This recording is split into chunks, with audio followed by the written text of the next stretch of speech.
2번 신성취 발심과 수행 방편.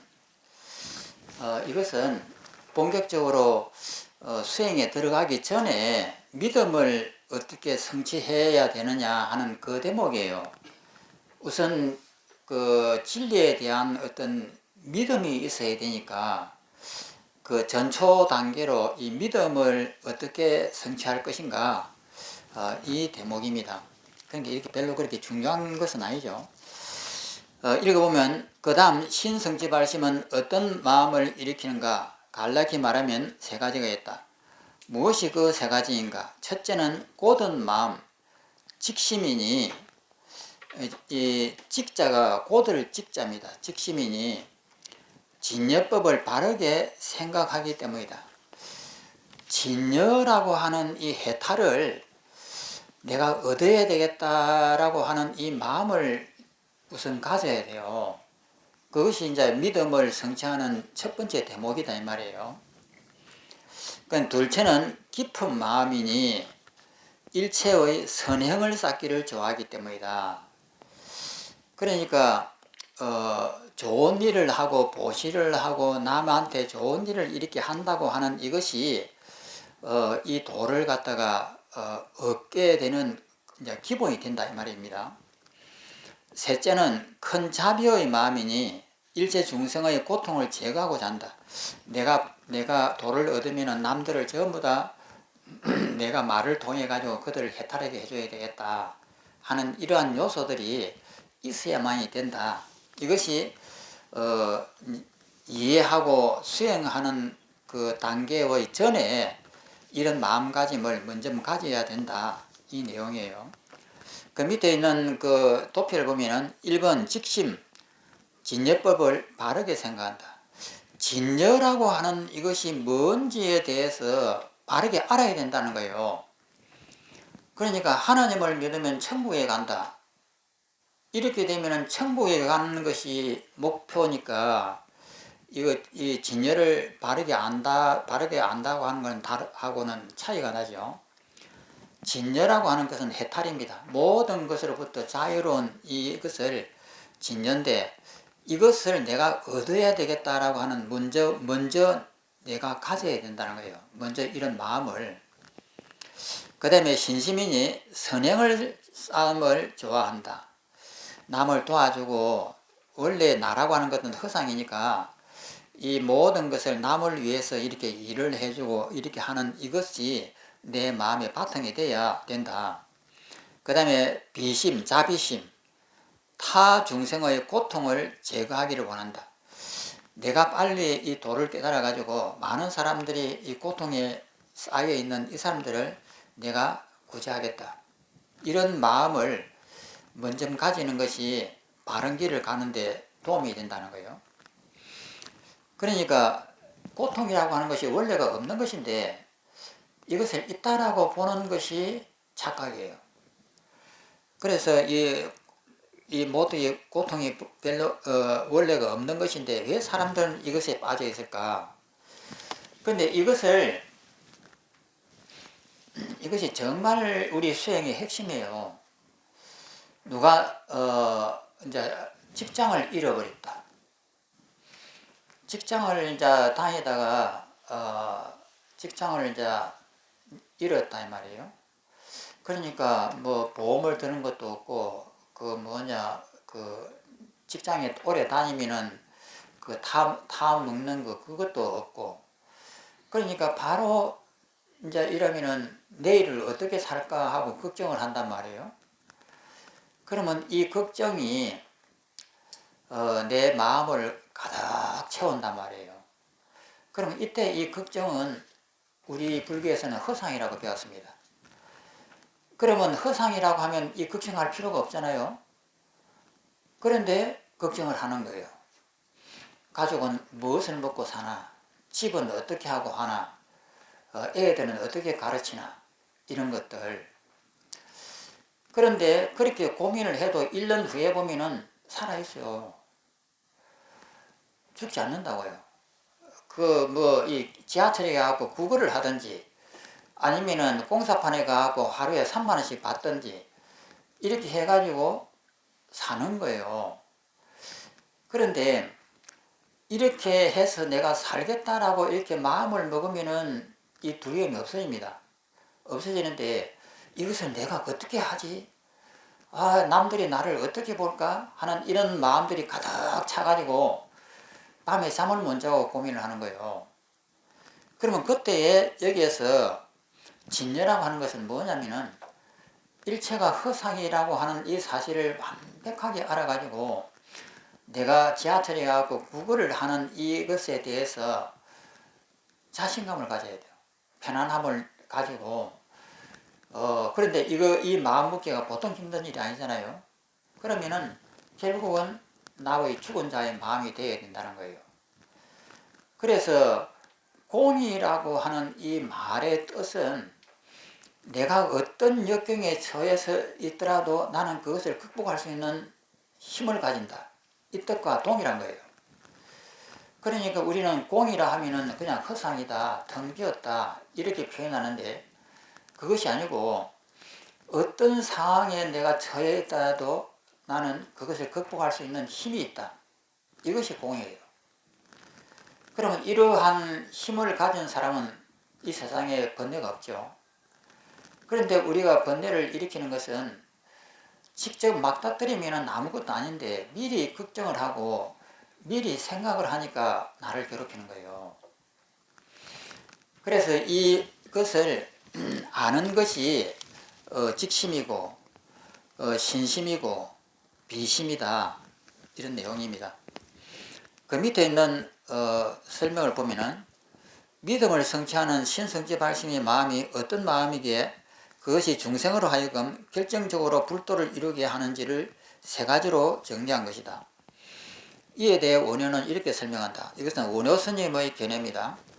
처음 말한 직심은 이제 고든 마음인데 쉬지 않음의 의미이다. 만약 진여를 생각하면 염하면 마음이 평등하여 다시 다른 갈림이 없게 되니 어찌 돌아가 힘이 있겠는가. 그러므로 진여법에 대한 정념, 바른 생각이라고 말하며 이렇게 했습니다. 그럼 이 말은 이 말씀은 무슨 말씀이냐면은 내가 실업자가 돼가지고 직장을 잃어버렸다. 당장 내일 먹고 살 일이 걱정이 된다. 누구든지 어마어마한 고민을 하게 되어 있습니다. 그때에 내가 가장 천한 자가 될 수 있는 용기가 있느냐는 거예요. 그러면 그 용기가 있으면은 내가 지하철에 가고 구걸을 해도 되고, 안 그러면은 저 가수원에 가고 이 배도 따도 되고, 그 다음에 뭐 이 국가에 사는 그 뭡니까 하루하루 일하는 그런 데 가고 일도 할 수 있는 일이고, 그러면 우리가 죽지는 않는단 말이에요. 그러한 마음을 딱 가지가지고 내 마음이 덤덤해지고 내 마음의 요동이 없어지는 이 상태가 공이에요. 공. 우리가 공이라고 하니까 텅 비었습니다. 모든 것이 다 해체되었습니다. 이렇게 표현하는데 그 마음이 공이에요. 그러한 죽은 자의 마음이 됐을 때에 일체가 나에 걸리지 않는 거예요. 그 남들이 나를 얼마나 무시하고 나를 얕잡아 볼까 할 때의 그 마음들이 나에게 아무런 자극을 주지 못한단 말이에요. 그것이 공입니다. 그 다음에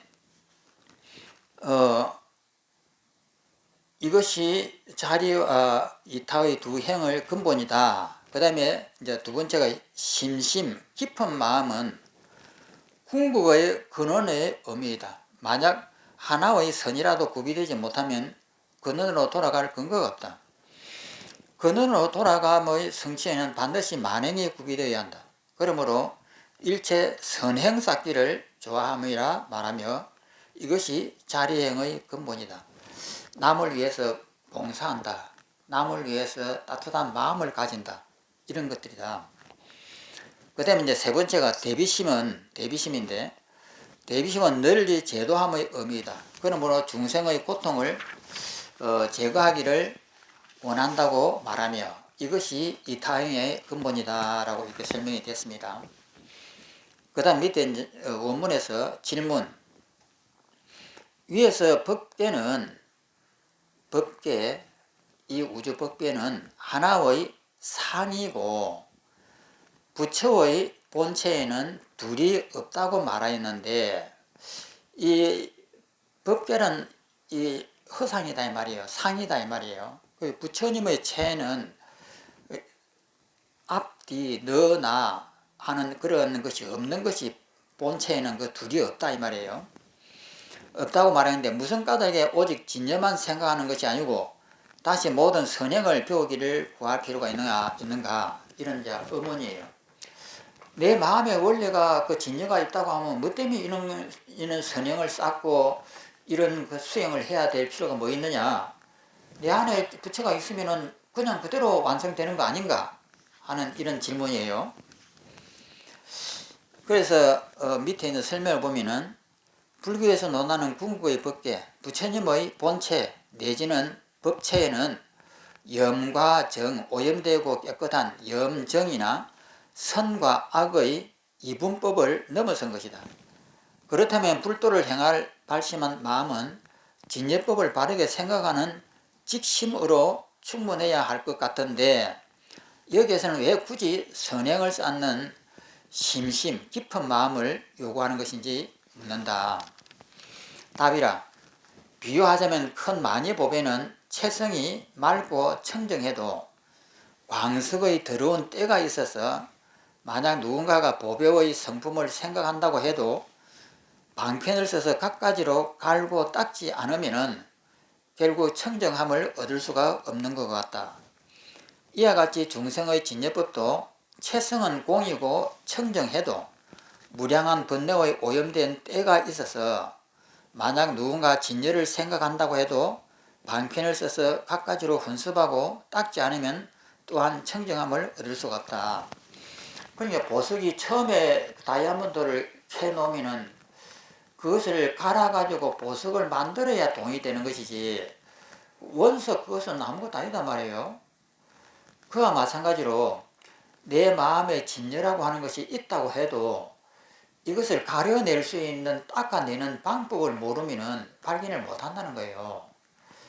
그러니까 우리 마음속에 깨끗한 진여가 있다라고 했을 때 깨끗한 진여라고 이렇게 해석하는 것보다 해탈이라고 해석해야 됩니다. 자유, 해탈이라고 이렇게 해석하는 것이 맞습니다. 또 다음 장에 넘어가 가지고 만이보배는 본체가 청정하다. 그 표면에 때는 염호다. 그 표면에는 이제 때가 많이 있죠. 오염되어 있는 다른 이제 돌 성분들이 많이 붙어 있으니까 그것을 갖다가 오른쪽에 보면 보배를 간직한다. 때를 닦아야 보배가 된다. 그 밑에 중생심에는 본체는 청정한 진여법인데 표면의 때는 무량한 번뇌의 때가 있다. 그래서 오른쪽으로 진여법을 바르게 염함, 생각을 하는 것을 직심이라고 하고, 내 속에 이런 자유가 있다라고 하는 것을 바로 아는 것이 직심이고, 그 때를 닦아 선을 좋아하는 이 수행 과정은 깊은 마음이라고 하는 거예요. 또 밑을 보겠습니다. 그 설명은 생략하고 밑에 원문을 보겠습니다.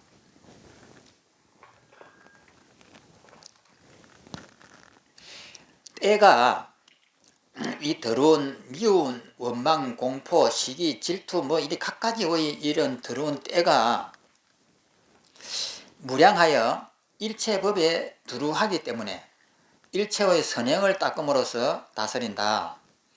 만약 일체의 선법을 수행하면 자연히 진여법에 돌아가 수선하기 때문이다. 그러니까 남이 나를 무시해가지고 막 속에서 부해가 올라왔습니다. 나를 갖다가 아주 바보로 취급을 하니까 앉으려고 이렇게 이제 속에서 성질이 올라온단 말이에요. 그러면 올라오는 이것을 우리는 관찰해야 돼요. 관찰해보면은 하나하나를 관찰해보면 허상이에요. 그런데 허상이라고 하는 것을 내가 이해를 완벽하게 되면은 내 몸이 사라지는데 완벽하게 못 되기 때문에 내가 붙어 있는 거예요. 그때는 이제 수행을 해야 된단 말이에요. 그러면 내 몸을 해체를 하는 연습을 많이 해야 됩니다. 해체를 하고 그 사람한테 저항을 해갖고 그 사람한테 대꾸를 하고 내가 바보가 아니라고 하는 것을 변명을 하고 싶고 이런 마음들이 죽어야 돼요. 그러니까 내가 온통 바보 소리를 듣는 한이 있더라도 나를 갖다 그 사람한테 전부 다 맡겨버리는 거예요. 그 사람이 나를 무시하거나 발로 차거나 나를 갖다 놀리거나 오만 짓을 한다 하더라도 나를 그 사람한테 맡겨버리는 거예요. 이 맡겨버리는 이 과정이 수행이에요. 그래서 이 맡겨가지고 그 사람이 나를 갖다가 바보라고 놀리고 많은 사람 앞에 데리고 가고 이놈은 그 아주 바보고 멍청이고 이런 놈하고 같은 어떻게 일을 할 수가 있느니 하면서 막 이렇게 한단 말이에요. 그때에 내가 아무렇지도 않아야 된단 말이에요. 내 모든 것을 다 죽이고 그 사람한테 내 모든 것을 다 부숴버리고 이렇게 하는 이것이 수행이에요. 모든 수행은 이것이 수행입니다. 그래서 이것이 되었을 때에 내 마음이 아무렇지도 않게 된단 말이에요. 그리고 아무렇지 않는 이 마음은 비어있는 마음이에요. 그 아무렇지도 않는 그 상태가 100%가 되면 내 몸이 비어집니다. 그리고 상대도 비어지고 나도 비어지고 이 우주가 비어진단 말이에요. 그러면 그때 깨닫는 거예요. 상대라고 하는 것은 진짜 있는 것이 아니고 내 마음이 만든 가짜였구나. 이거 깨닫는 거예요. 그래서 이거 하나 깨달으면은 나에게 번뇌가 없는 거예요. 그래서 이렇게 하는 수행을 여기서 말하는 이 진예법이 원래가 있다 하더라도 내가 이런 수행을 안 하면 안 된다는 이 이야기입니다. 또 넘어갑니다. 그 다음에 또 원문을 또 보겠습니다. 빨간 원문을 보면 방편은 간략히 말하면 네 가지가 있다. 무엇이 그 네 가지인가? 오른쪽에 보면은 도표에 보면은 네 가지가 1, 2, 3, 4가 있습니다. 첫 번째는 직심인데 곧은 마음인데 불생과 불실의 간함, 법성의 머무름 없음에 수순한다. 무주, 머무름 없는 것. 머무름이라고 하는 것은 집착이에요. 어떤 것에 내 마음이 머문다 이 말이에요. 좋으면 좋은 것에 내가 머물고 밉다 하면 미운 것에 내가 끌려가는 것을 머문다고 이렇게 표현한단 말이에요. 그런데 이 법성이라고 하는 이 법의 성품에는 머무름이 없는 거예요. 그럼 머무름이 없다라고 하는 것은 뭐냐면 내가 상대한테 모독을 당해갖고 속에서 펄펄 끓는 이런 화가 이렇게 났을 때에 그 화를 관찰해가지고 그것을 허상으로 만들고 이 펄펄 뛰는 이놈을 그 사람한테 죽여가지고 나를 갖다가 허공을 만드는 것, 이것이 법성의 머뭇음을 없앤다라고 하는 거예요. 그 다음에 두 번째, 신심, 깊은 마음, 자기의 이익, 자리. 이번 능기방편이라고 하는 한문인데 허물을, 과를 고침, 그 다음에 법성의 과오 없음에 수순한다. 법의 성품 이 진저에는 허물이 없다라고 하는 것을 내가 인정을 해야 돼요. 이것이 수순한다라고 하는 거예요. 수순이라고 하는 건 따른다 이 말이거든요. 그러니까 이 진여라고 하는 이 법성에는 허물이 없다. 허물은 내 마음이 바르게 알지 못해서 허물이 있는 거예요. 그 다음 밑에 3번 발기성근 정장방편 이렇게 한문으로 되어 있는데 선을 정장함. 이 말은 법성의 치장 없음에 수순한다. 법성에는 뭔가를 꾸민다든지 뭐 이런 것이 없는 거예요. 그냥 그 속에는 자유가 있을 뿐이다. 이것을 내가 수순한다. 이것을 내가 바르게 따른다. 이 말입니다. 그 다음에 세 번째가 비심인데 이타형입니다. 자비의 마음 이타형인데 네 번째 대원 평등방편이라고 한문으로 되어 있습니다. 이것을 해석하면 대비심을 낸다. 모든 중생들을 보면서 대자비심을 내는 거예요. 왜 원래가 허상인데 왜 저것에 목을 매달고 저렇게 괴로워할까 하는 것에서 대비심을 낸다. 법성의 단멸이 없음에 따른다. 수선한다. 법성이라고 하는 이것은 끊어지는 것이 없음을 갖다가 그 이치에 내가 수순한다. 따른다. 이 말입니다. 그 밑에 이제 원문을 또 보겠습니다.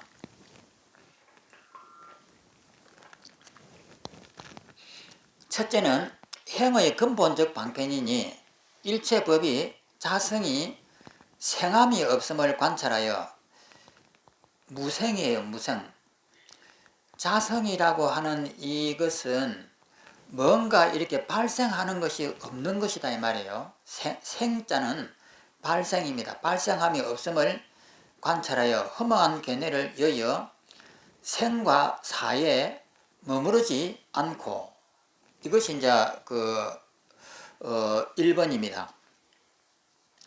그 다음에 또 하나는 이것이 이제 첫 번째고 이것이 이제 1번이고 그 다음에 2번은 일체법이 인연화합하여 업의 가부가 사라지지 않음을 관찰하여 대자비심을 일으켜 모든 복덕을 닦고 중생을 섭수교화하여 섭수라고 하는 것은 중생을 이제 받아들여 가지고 교화한다 이 말입니다. 열반에 머무르지 않는 것을 말한다. 열반에 머무르지 않는다라고 하는 건 좀 이상하죠. 근데 이 말은 뭐냐면은 열반이라고 하는 그 자유는 번뇌 속의 자유를 말하는 것이지 번뇌가 없는 데서 자유를 말하는 것은 아니에요. 그래서 열반에 머물지 않는다라고 하는 이상한 이 말은 번뇌 이것이 자유다 이 말입니다. 법성이 머무름이 없음에 수순하기 때문이다 이렇게 했습니다. 그 밑에 이제 그 도표를 보면 행 근본 방편, 행의 근본 방편은 1번 일체의 법이라고 하는 것은 미움, 원망 이런 좋다 나쁘다 하는 일체의 법은 자성의 불생을 관한다. 원래 자성이 없다 이 말입니다. 자성이라고 하는 고정되어 있는 그것이 발생된 것이 없다. 이래서 불생이라고 하는 거예요. 지혜, 망령된 견해를 떠나 있다. 생사에 머무르지 않는다. 그 다음에 2번은 일체법 업보의 불실을 관한다. 자비와 비심, 자비심을 가진다. 그리고 열반에 머물러 있지 않는다. 열반이라고 하는 고요한 속에 머물러 있지 않는 거예요. 그러면 어디에 머무르냐? 바로 생사가 있는 미움과 원망이 있는 이 속에서 자유로운 거예요. 어떤 고요한 무언가로부터 다 벗어나 버리는 곳에 조용히 있는 것이 아니라 바로 펄펄 뛰고 있는 이 미움과 원망 속에서 자유로운 것이 진짜라고 하는 거예요. 또 밑에 한번 설명을 한번 보겠습니다. 진여법에 수순하기 위한 가장 근본적인 방편이다. 근본을 행하는 방편이기에 행의 근본 방편이다. 근본 방편을 행한다 이 말입니다. 행자라고 하는 것이 이는 다시 두 측면을 포함한다. 이제 첫 번째가 일체법의 자성의 공성을 직관하는 지혜의 측면이다. 그러니까 일체법이라고 하는 이것이 미움, 원망이라고 하는 이것이 원래 그 자성이 있는 것이 아니에요. 자성이 없다 이 말입니다.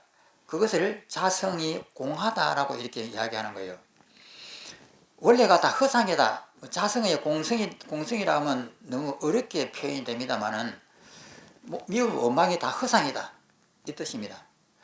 허상이라고 하는 것을 직관하는 지혜의 측면과 그 다음에 두 번째 일체법의 인과 연이 합을 직관하는 자비의 측면이 그것이다. 원래 미움과 원망이라고 하는 것은 자성이 없습니다. 인연합으로 잠시 만들어진 거예요. 그것을 관찰하는 것이다. 그리하여 생사에도 머물지 않고 열반에도 머물지 않는 것이며 이로써 법성의 무주, 머무름 없음에 수선한 것이다. 이러한 행근본 방편을 수행해서 직심을 성취한다. 곧은 마음을 성취한다. 즉 진여라고 하는 그 자유를 성취한다 이 말이에요. 그러면 이 진여라고 하는 자유를 성취했다라고 하는 것은 그럼 나는 뭐 고요한 상태에 있는 것이냐? 그런 것은 아니에요. 상대가 나를 모독을 하고 이렇게 속에서 막 이 비틀어지는 마음이 일어났을 때에 그것을 내 마음이 죽은 자의 마음이 되어가지고 아무렇지 않고 그 모욕을 들으면서도 내가 편안함을 느끼고 그 모욕 속에서 내가 포근함을 느끼면 되는 거예요. 이것이 이 무주입니다. 머무름이 없다. 그 다음에 두 번째, 능이 거치는 방편이니 원문입니다. 부끄러워하고 가오를 뉘우쳐서 능이 일체 악한 법을 거쳐 정장하지 않게 하는 것을 말한다. 악한 법이 더욱더 성장하지 못하게 하는 거예요. 정장하지 않게 하는 것을 말한다. 법의 성품이 모든 가오를 여였음에 수순하기 때문이다. 법성이라고 하는 이 성품은 미움과 원망 두 가지가 다 없는 거예요. 그것이 다 없으면서 미움, 원망 속에서도 나는 자유로운 것을 법성이라고 합니다. 그 밑에 있는 도필 보면 능지방편, 악을 거친다, 참회를 한다. 1번 참괴, 참회할 참자에다가 뉘우칠 괴자입니다. 아직 짓지 않은 악을 부끄러워한다. 미래에 내가 아직 짓지도 않았지만 미래에 내가 지을 수도 있는 그런 것에 대해서 참여를 하는 거예요. 그 다음에 2번 회과, 뉘우치고 허물을 뉘우친다. 이미 지은 가오를 뉘우친다. 앞에 것은 1번은 아직 짓지 않았지만 앞으로 지을 수도 있는 모든 것에 대해서 뉘우치는 것이고 2번은 지금 지은 것을 뉘우치는 것이다. 근데 이거 뉘우치려고 안 하잖아요. 보통 보면은 이거 뉘우치라고 하면은 내가 왜 뉘우쳐? 저놈이 잘못했는데 보통 이렇게 하거든요. 그래서 그것에 대해서 바른 이해가 있어야 돼요. 일체가 다 내 마음이다라고 하는 거.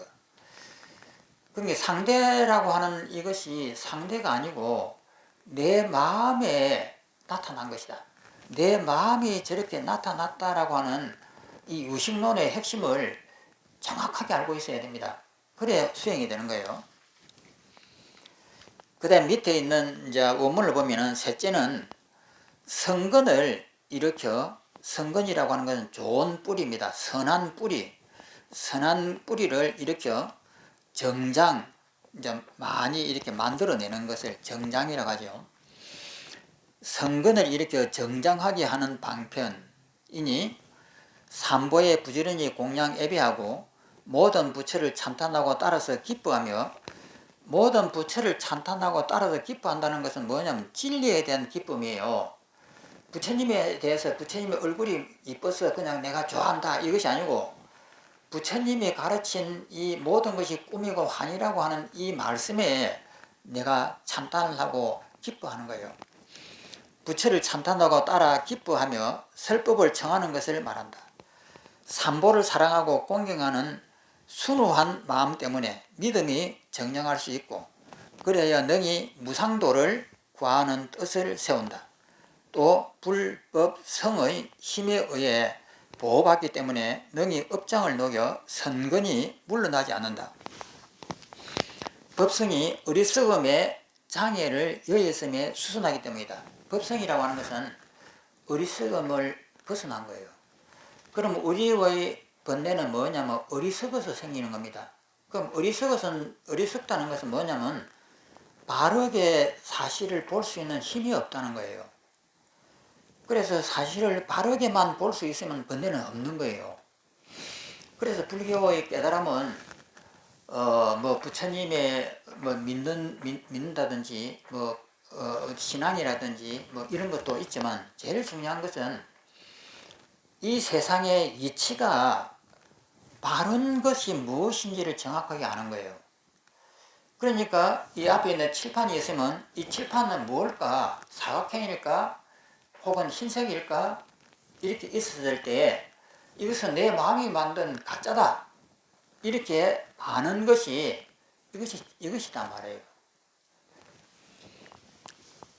또 밑에 3번 도표를 보겠습니다. 발기성근 방편에서 선을 행한다.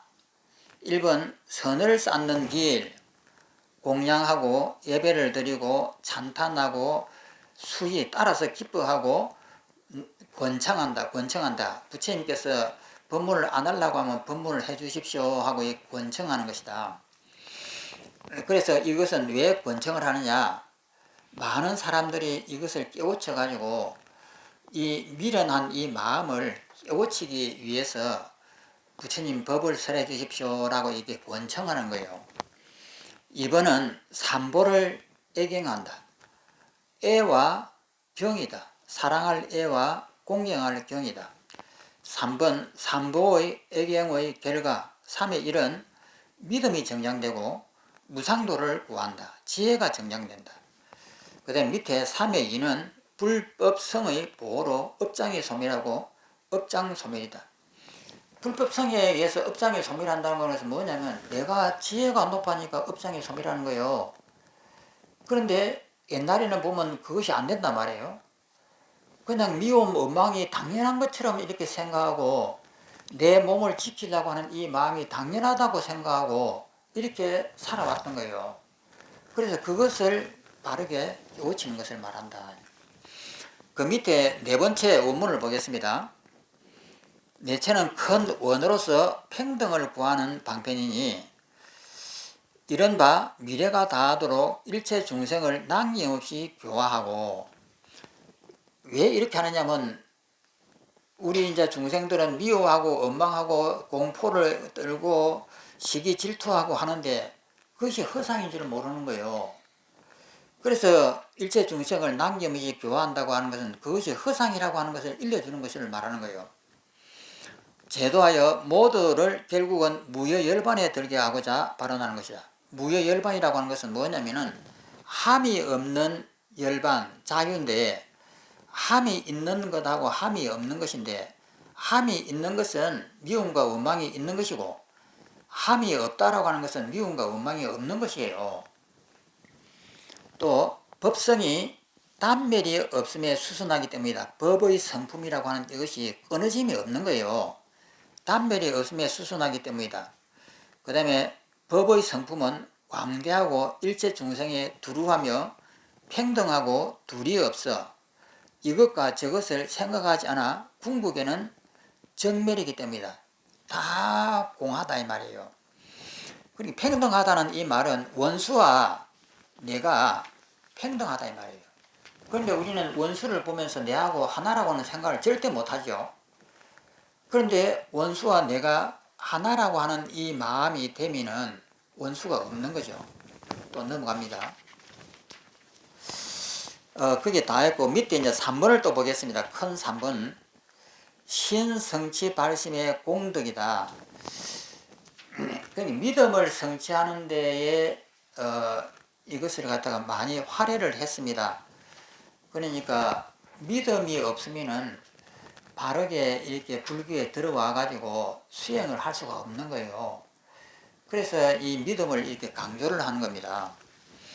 오른쪽을 넘어가서 원문을 보겠습니다.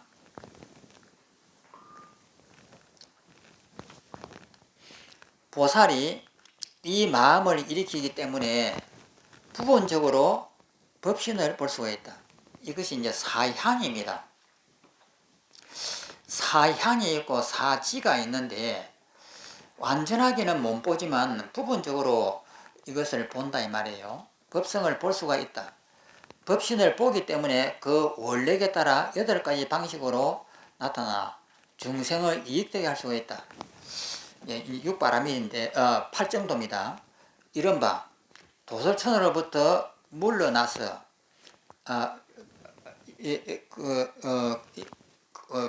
팔정도가 아닙니다.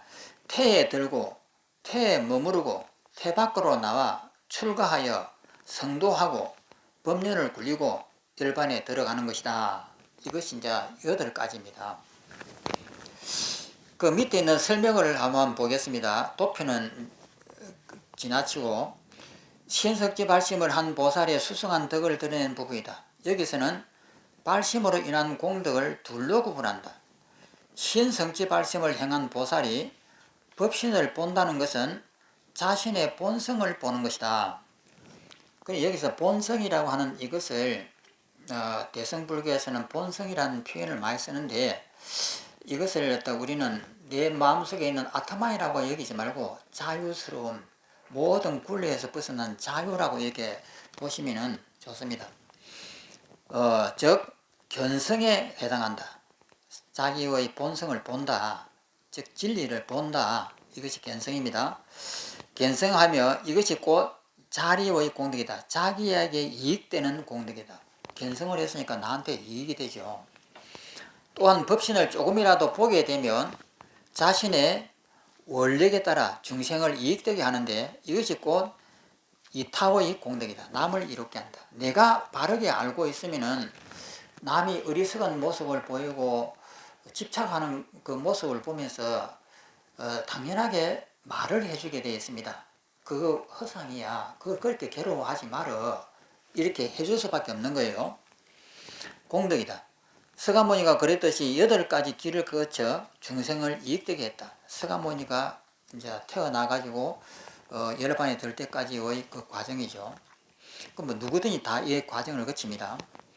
또 보살이 법신을 부분적으로 본다. 완전하게 보는 것이 아니고 사향이라고 하는 거예요.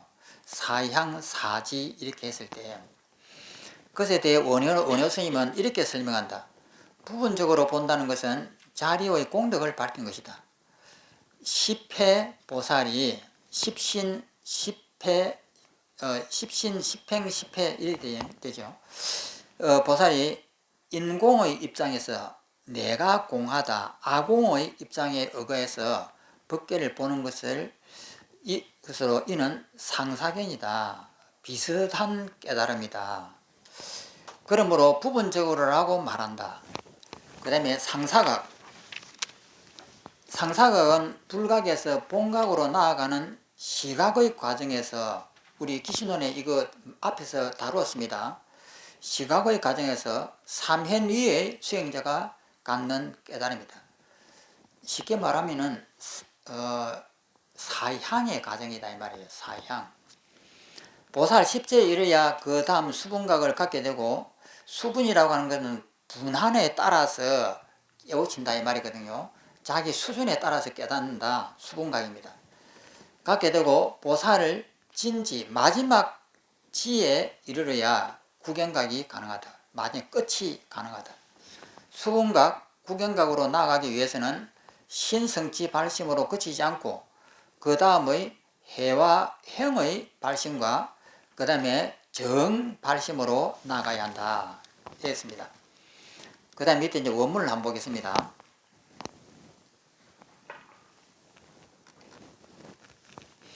읽어보면은, 그러나 이 보살은 아직 법신이라고 이름하지 않는다. 그러니까 사향에 속하는 거죠.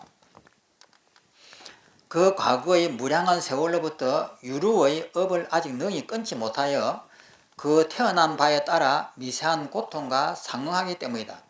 그래도 업에 매인 것은 아니니 큰 원어 자유자재의 힘이 있기 때문이다. 내가 반드시 도를 깨닫겠다라고 하는 이 원력을 세우는 것이에요.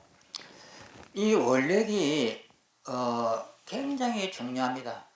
아마 여기 계신 분들은 그 원력이 있을 거예요. 그런데 제가 이것을 강의를 해보면은 모두가 그렇지는 않아요.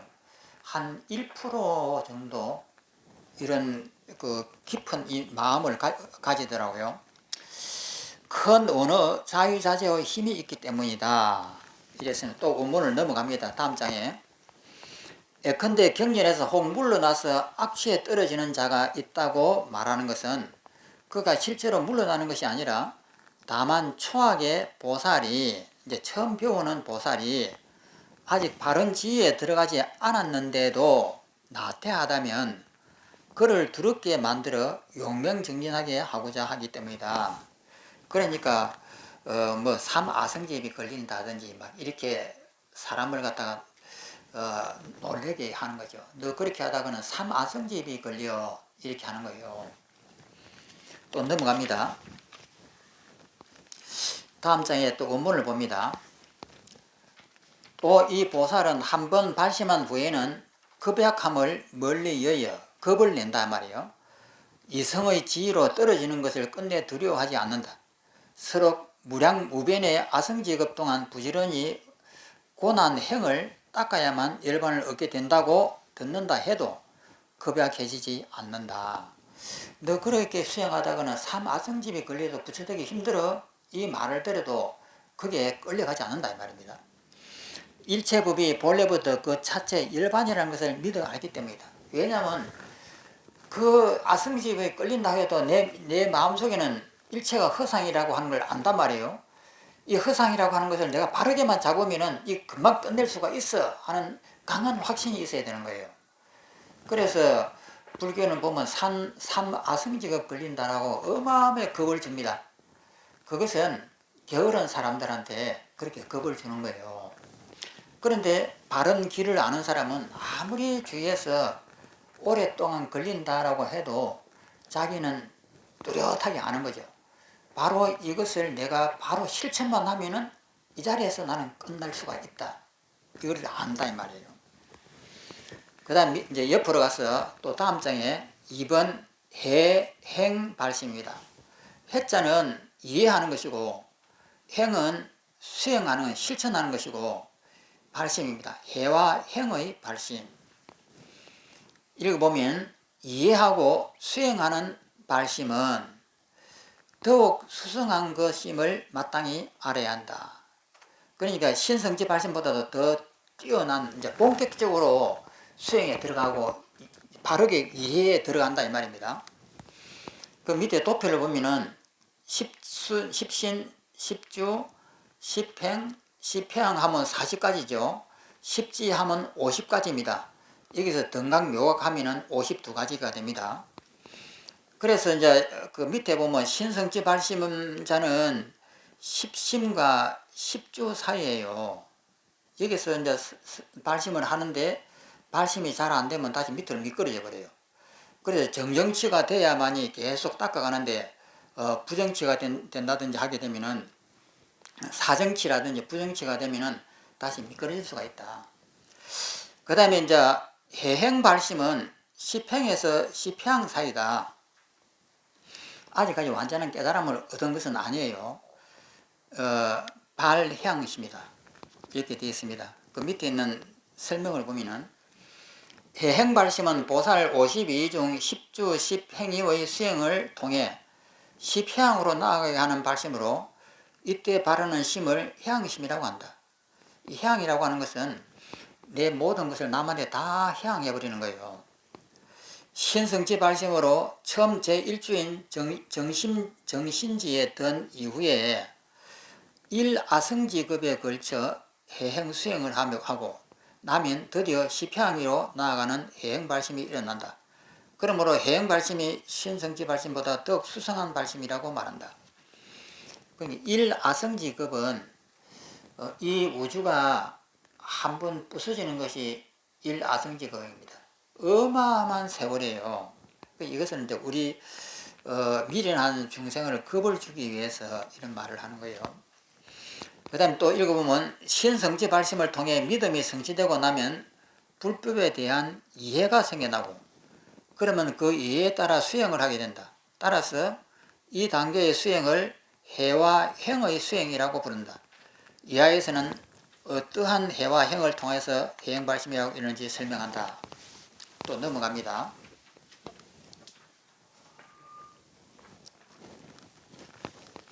원문을 읽어보면 이 보살은 처음의 바른 믿음으로부터 초발심으로부터 제1아성지급을 곧 채우려 하기 때문에 진여법에 대한 깊은 이해가 눈앞에 나타나고 닦은 바가 상을 여인다. 그럼 여기서 1아성집이 걸린다라고 하는 이 말에 너무 걸리지 마십시오. 이것은 겁을 주기 위해서다라고 하는 거예요. 또 밑에 있는 설명을 보면은 신성지 발심에 의해 믿음이 완성되므로 제1주 정신지에 드는다. 1주, 2주, 3주, 4주 이렇게 이제 1주가 되는 거예요. 수행의 불법에 의해 이해를 바탕으로 한 수행이다. 이 수행의 기반이 되는 해라고 하는 이해는 곧 진여법에 대한 이해이다. 그러면 진여법이 뭐냐면은 남이 나를 바보라고 욕을 했을 때 속에서 성질이 확 일어나면은 번뇌가 났는데 그 번뇌가 허상인 줄 알고 내 몸과 마음을 그 상대한테 전부 다 바쳐버리는 수행이에요. 그러면 그것이 텅 비어진단 말이에요. 그것이 진여법에 대한 이해이다. 진여법은 곧 일체 중생이 모두 진여라는 것이다. 일체 중생 안에 내재된 진여 평등성을 미움과 사랑이 평등한 줄을 알아야 되는 거예요. 평등성을 자각하여 알므로써 일체의 차별, 앞과 뒤, 너와 나, 옳고 그름이라고 하는 차별상을 벗어나는 것이 해영수행의 핵심이다. 이것이 우리 수행의 모든 핵심이에요. 이 두 가지 양변으로 나누어진 이것을 부숴버리는 거예요. 따라서 진여법의 이해에 근거해서 일체의 상을 여기는 수행을 하게 된다고 말한다. 이하에서는 구체적으로 어떤 상을 여기서 어떤 행을 하는지 설명하는데 이 행은 결국 보살의 육바라밀에 해당한다.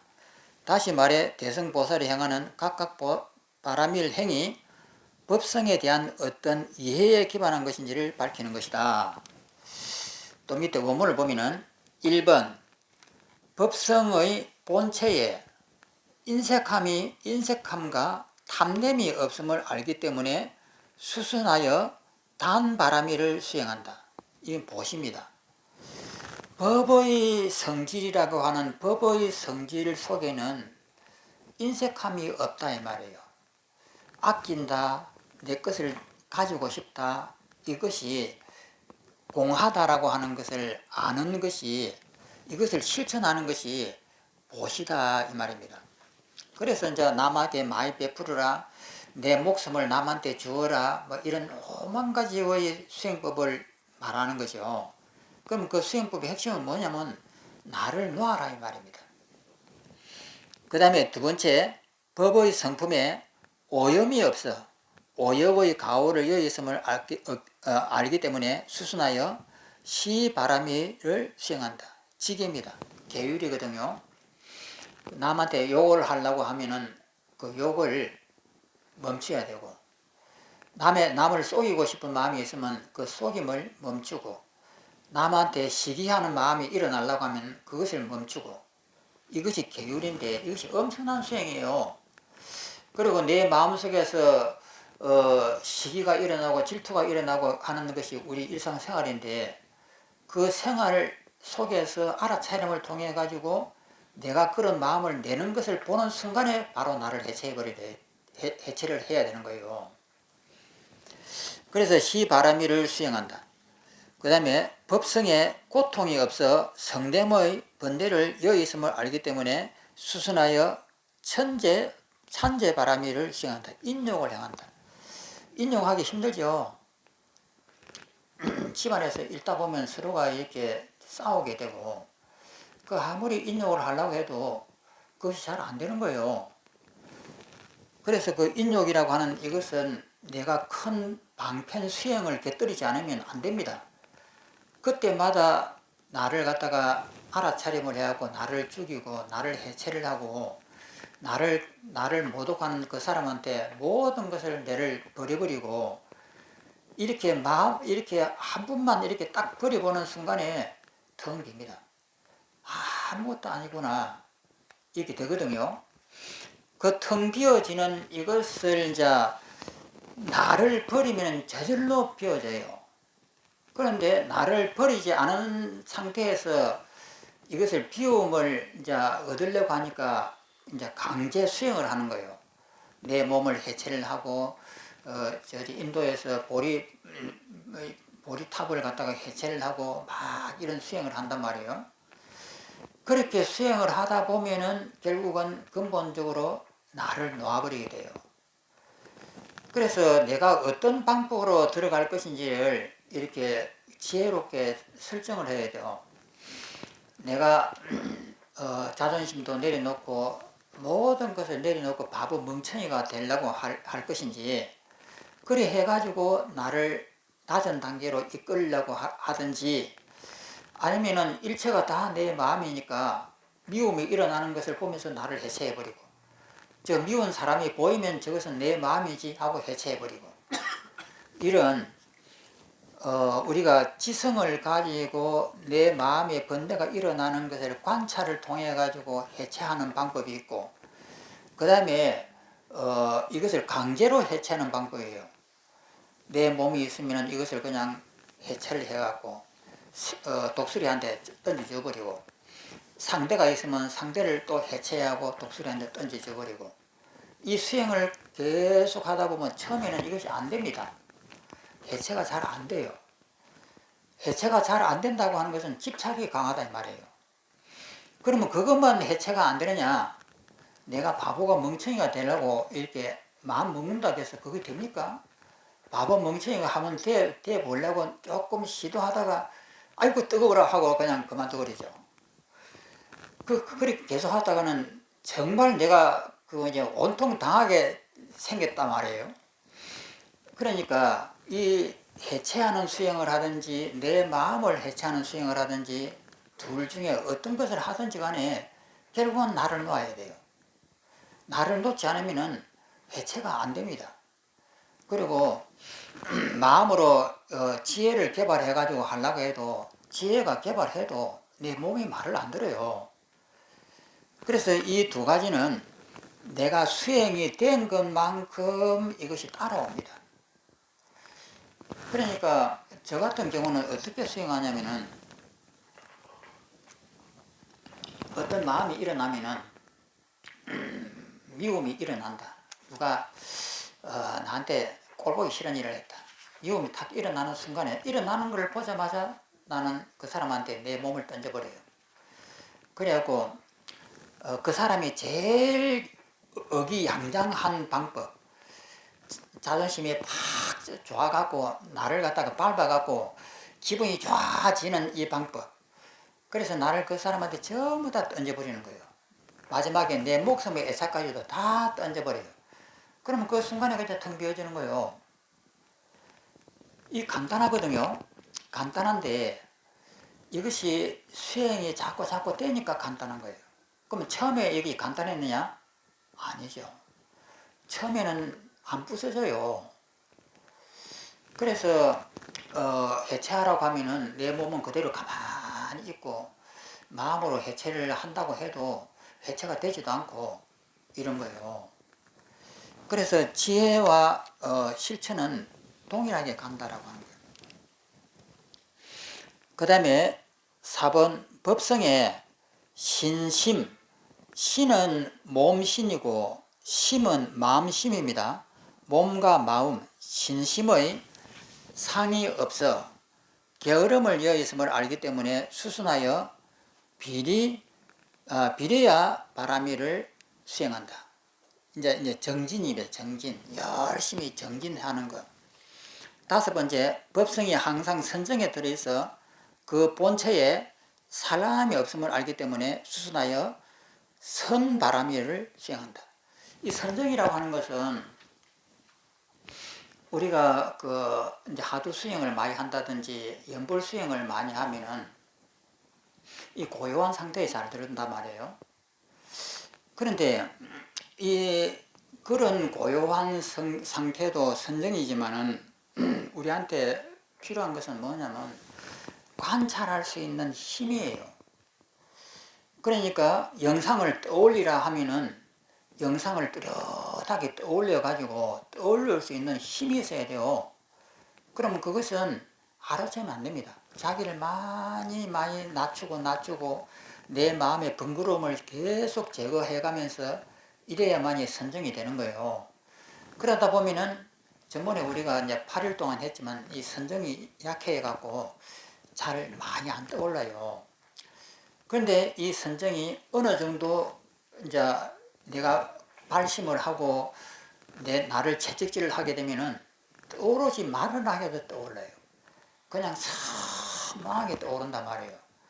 그러면 딱 앉았다 하면은 그냥 그것이 막 새록새록 떠오르기 때문에 이것도 이제 해체를 하고 저것도 해체를 하고 이렇게 하면은 금방 공이 보여요. 그래서 그 큰 공이 이렇게 자유자재로 보이거든요. 근데 이것이 이제 그런 해체를 통해 가지고 하는 이제 그 공을 닦는 방법이고, 또 하나는 참여를 한다든지 나를 갖다가 돌이켜 봐가지고 내가 무엇을 집착하는지를 계속 바라보면서 이것을 해체를 하는 거예요. 나를 놓아버리고. 그래서 이 선정이라고 하는 거. 그 다음에 여섯 번째, 법성의 본체가 발가 무명을 여의었음을 알기 때문에 수순하여 반야바랍니다. 지혜입니다. 이제 지혜가 이 선정의 힘에 의해 가지고 지혜가 바로 나타난다 이 말이에요. 그리고 선정에 도움이 없으면 수행이 안 됩니다. 그러니까 어떤 일을 하든지 선정에 도움이 없이 지혜는 안 일어나요. 예를 들어서 나무를 자를 때도 정신없이 자르면은 나트를 갖고 나무를 막 치는데 잘못하면은 자기 손가락 자르는 수가 있어요. 왜냐면 집중이 안 됐을 때는 그렇습니다. 그렇기 때문에 나무 하나 자르는데도 집중력이 딱 되어 있어야만 정확하게 딱딱딱딱 이렇게 자르는 것이고, 그 다음에 학생들이 공부를 할 때도 수학 문제를 풀 때도 집중력이 안 되시면 마음이 산만해가지고 옆에 막 소리가 막 들려요. 근데 집중을 딱 하면 그 소리가 딱 끊어지면서 고요해지고 이 수학 문제가 뚜렷하게 떠오른단 말이에요. 그러면 더 풀기가 쉽죠. 그래서 선정과 지혜라고 하는 것은 우리 일상생활 속에서 어디든지 다 있는 곳이에요. 그러니까 수행을 제대로 하려면은 선정하고 지혜가 없으면 안 된다라고 하는 거예요. 그 밑에 도표를 보면은 1번 법성에 간탄이 없음을 말한다. 단바라밀을 보시한다. 2번 법성에 오욕을 여의음을 시바라밀. 그 다음에 3번 법성에 성냄이 없음을 여임을 암, 찬제바라밀, 인욕. 4번 법성이 나태함을 여임을 암은 비례하 바라밀, 정진이다. 항상 나태하지 말고 정진한다 이 말이에요. 5번 법성에 산란이 없음을 안다. 이것은 선바라밀, 선정이다. 6번 법성에 무명이 없음을 안다. 반야바람이다. 무명이라고 하는 것은 내가 지혜가 없어서 무명이 생기는 거예요. 또 넘어갑니다. 그래서 이제 이것을 다 이렇게 되었고, 그 다음에 다음 장에 336페이지에 3번이 정발심입니다.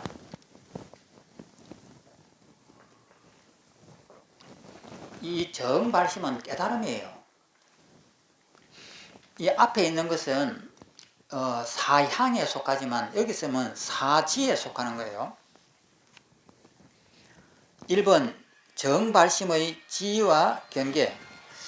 정떡하는 발심은 정심지에서부터 보살 구경지에 이르기까지다. 정심지가 뭐냐면 10지에서 제1지 환희지입니다. 얼마나 기뻤던지 환희가 막 일어나는 것이 제1지예요. 그리고 이것을 별명이 환희지지만 그 근본을 보면 마음이 깨끗했다 이 말이에요. 일체의 원망과 미움을 전부 다 해체를 해버려 놓으니까 그냥 공무변체 정에 딱 들어가서 일체가 공한 거예요. 조금에도 허물이라고 하는 것이 없이 그냥 탁 비어있는 이 상태를 정심지라고 합니다. 그리고 이것을 다르게 하면 환희지다. 그럼 여기서 일지가 되면 다 끝났는데 2지, 3지, 4지, 5지, 6지는 뭐냐면 같은 것을 얼마만큼 자유자재하느냐는 거예요. 처음 한 번만 해도 이미 알아버렸습니다. 알아버렸는데 그것을 내 마음대로 자유자재하게 하는 데는 또 2지, 3지, 4지라고 하는 수행을 좀 더 해야 된다. 이런 내용이에요. 그 밑에 또 그 오른쪽에 보면은 원문을 봅니다. 어떤 경계를 정떡하는가? 이른바 진여이다. 전식에 의하여 경계라고 말하지만 여기 전식은 능견식이에요. 능견, 주관입니다. 주관에 의거하기 때문에 경계라고 하는 객관이 나타나는 거예요. 주와 객, 전식에 의거하여 경계라고 말하지만 이 정떡에는 경계가 없고 오직 진여의 지혜일 뿐이니 주관과 객관이 있다고 생각했는데 그것이 깨져버리는 거예요. 그러니까 경계가 없고 오직 진여라고 하는 자유만 있을 뿐이니 이것을 법신이라고 이름한다. 그러니까 나라고 하는 주관과 상대라고 하는 객관이 두 개를 나눠져요. 근데 이 나눠지는 이 두 가지를 없애는 것이단 말이에요. 그러면은 이것을 다시 한번 우리 실험을 해보겠습니다.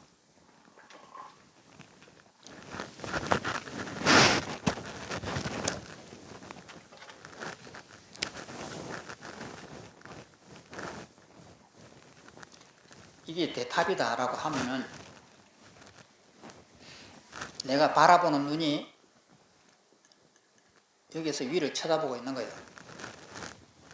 그러면 이것이 주관이고 이것이 객관 대상입니다. 이거 전부 다 두 개 다 내 마음이 맞는 거예요. 그러면 주관을 갖다가 다 없애버렸다. 나를 다 해체하고 없애버렸다. 이 비워졌다. 그러면 여기에 내 주관이 이 속에 딱 들어가요. 그러면 여기에서 이 거리감이라고 하는 건 사라진단 말이에요. 여기를 딱 볼 때에 이 속에서 무한대를 보십시오. 이런 것은 전부 다 허상입니다. 이 눈 속에 무한대를 보십시오. 그리고 이것을 나라고 하는 이 주관을 없애가지고 안과 바깥이 없게끔 안팎을 전부 다 해체를 해버리는 거예요. 해체를 해가지고 이 속에 딱 들어가는 겁니다. 들어가서 이 자리에서 보는 거예요. 보면은 이것이 무한대로 됩니다. 이것이 되면 되는 거예요. 그래서 이것이 안 되는 이유는 왜 안 되느냐면은 방해를 해요. 방해를.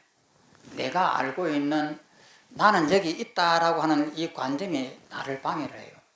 그리고 이 탑이라고 하는 것은 바깥에 있는 실제 있는 탑이다 하고 또 방해를 해요. 그러면 이런 내 관념들이 아리아식 속에 들어있는 이 관념들이 내 수행을 방해하는 거예요. 그러면 그 방해하는 그 요소를 다 없애는 이 과정이 수행이단 말이에요. 그래서 여기에 딱 들어가고 내 몸을 갖다 다 없애버리고 여기에 집중을 해갖고 요 속에 딱 들어가면서 여기에 무한대의 우주가 이렇게 쫙 펼쳐지는 걸 보십시오. 저 속에 무한대의 우주가 쫙 펼쳐졌을 때에 깜짝 놀래갖고 나를 바라보는 거예요. 그러면 내가 다시 여기서 나와 있습니다. 그런데 집중을 잘 해서 요 속에 딱 들어가는 순간에 여기가 무한대로 이렇게 다 펼쳐지는 거예요. 내 눈으로 본단 말이에요. 무한대를. 그러면 그 무한대는 앞뒤가 없습니다. 그럼 이것을 하라고 시키는데 안 되는 것은 내 몸에 집착이 많아서 그런 거예요. 내 몸이 있다라고 하는 이 생각을 놓지를 못하는 거예요. 그래서 이런 집착을 없애기 위해서 12연기를 통해 갖고 이거 허상이다 허상이다 계속 이렇게 하면서 나를 갖다가 집착을 놓는 거예요. 놓아가지고 내가 이렇게 힘이 없어지면은 이 집착에 힘이 없어지면 이걸 딱 보는 순간에 여기가 무한대가 된단 말이에요.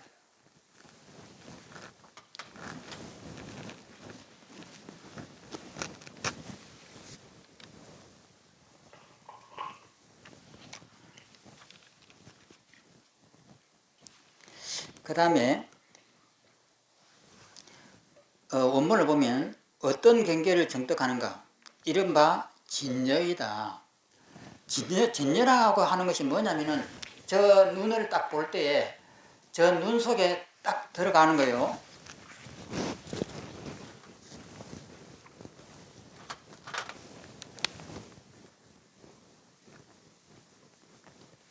요 속에 우주가 보이죠? 나를 잊어야 돼요. 나를 잊고 이 탑도 잊어버리고 요 속에 딱 들어가고 내 정신 전체가 이 속에 들어가야 돼요. 전체가 들어가면은 그 속에서 무한대가 보인다 이 말이에요. 즉 말해서 이 작은 이 원 너머에는 무한대의 허공이 있습니다.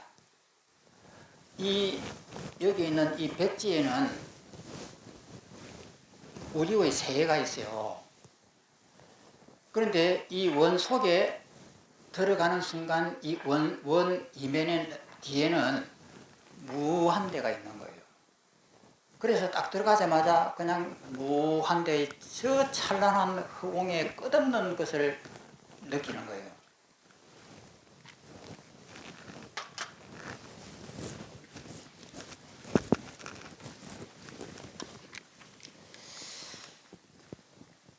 그래서 전식에 의거하여 경계라고 말하지만 이 정떡에는 경계가 없고 오직 진여의 지혜일 뿐이다.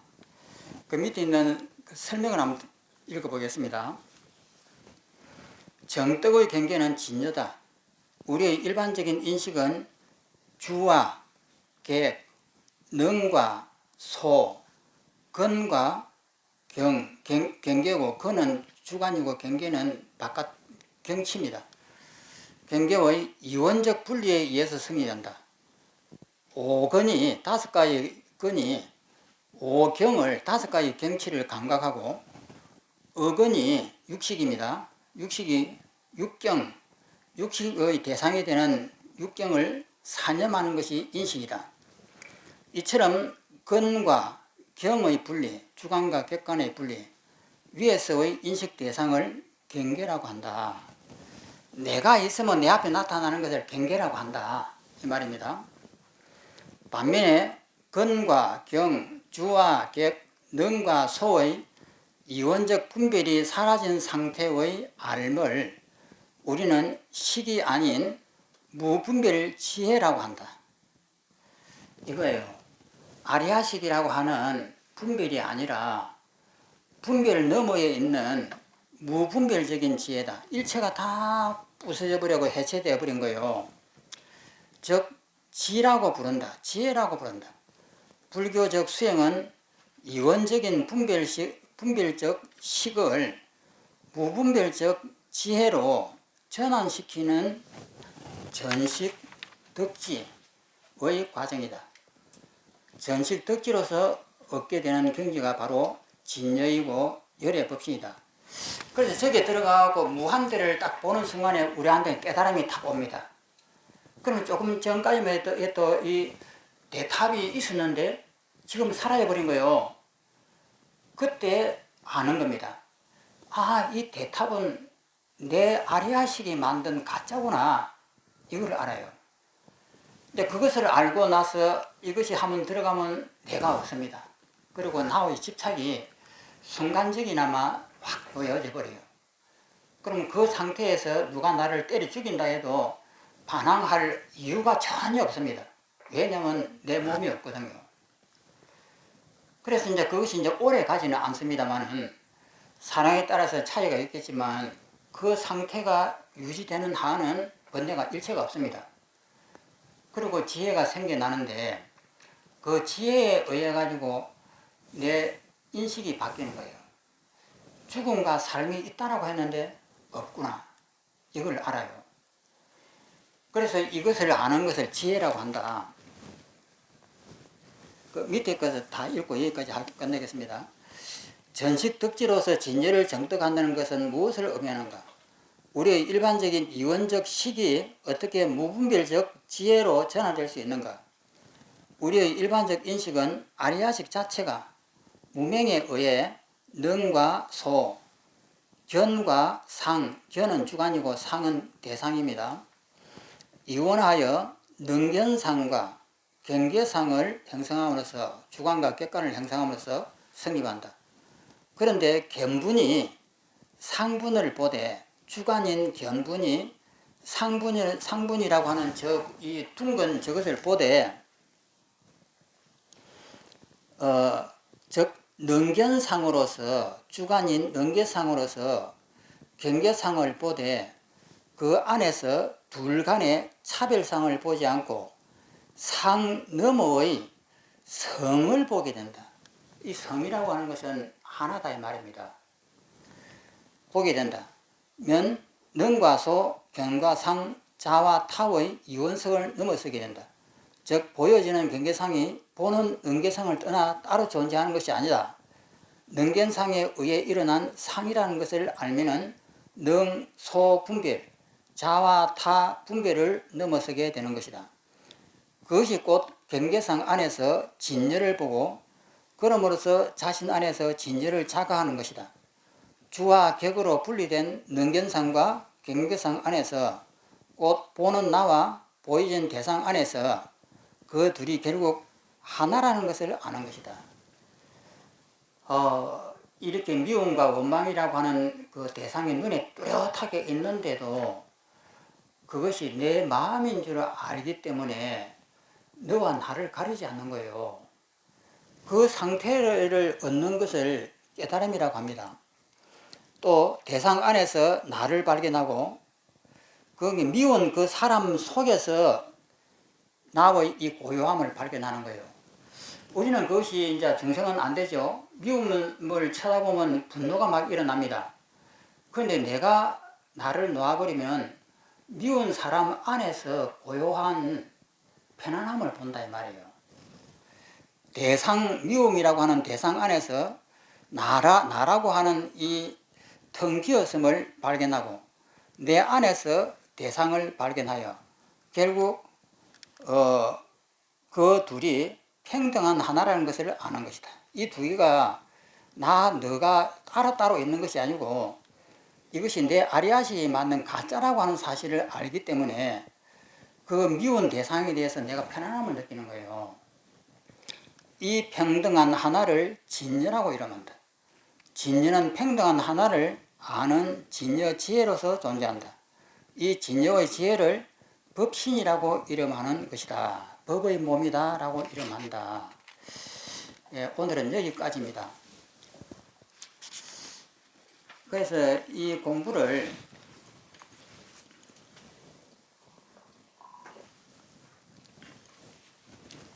끈질기게 오래 하는 분이 이기는 거예요. 오래 하다 보면은 안 들리는 것이 자꾸 들려요. 그러면서 내가 어떻게 나를 놓아버릴까 하는 것이 이해가 됩니다. 그 이해가 되기 때문에 미움이 일어났을 때라도 그것을 확 해체해버리고 죽은 자의 마음으로 확 돌릴 수 있는 힘이 생기는 거예요. 그래서 이것은 제가 보기만 해도 참 힘듭니다. 그리고 시간이 많이 걸리고 왜 시간이 많이 걸리냐면은 이 이치가 어려워서 그런 것이 아니에요. 내가 못 받아들이는 거예요. 그래서 못 받아들이는 나를 받아들이게끔 만들어가는 것은 시간밖에 없습니다. 그래서 이 공부는 참 지혜 있는 사람 아니면 갈 수도 없는 일이고 또 이제 덤비가지고 수행을 한다고 해도 참 올바른 것을 얻기도 좀 힘들고 그래서 여기 계신 분은 부처님이에요. 자, 마치겠습니다.